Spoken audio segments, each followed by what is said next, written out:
It's time for the IWSG question of the month. And this month, we want to know what were some books that impacted you as a child or young adult.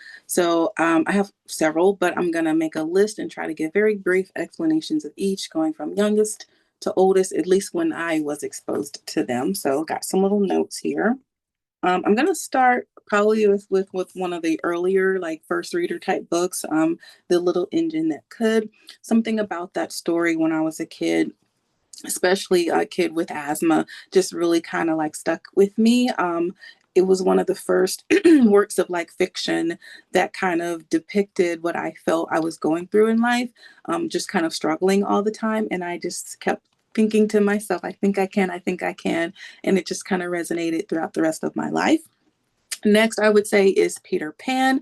Yes, there's a lot about Peter Pan that can be problematic. I'm not going to get into that right now. I'm just thinking about what it meant to me reading that story and kind of embodying this idea of eternal youth and like this idea of freedom that was kind of in there.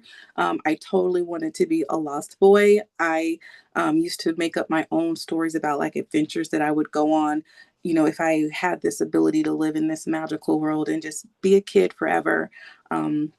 So yeah, that really resonated with me.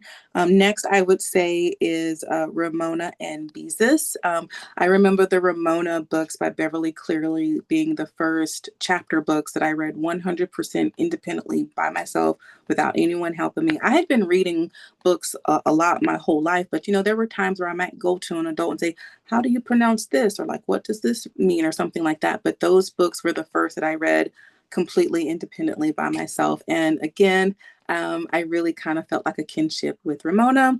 Next would be Rappaccini's Daughter. It's a short story. And it was kind of this darker side of maybe magic that I hadn't really considered before. And I don't really know if like magic is the word, but this idea of being in this garden and things in gardens are like pretty and beautiful, but there can also be like this element of danger. If you look at any of the stuff that I've written as an adult, you can definitely see the influences there. And then the last thing that I will mention is Mary Shelley's Frankenstein.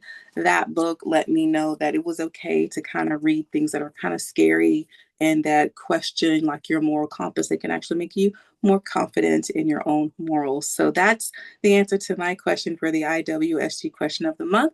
Guys, stay safe and keep reading.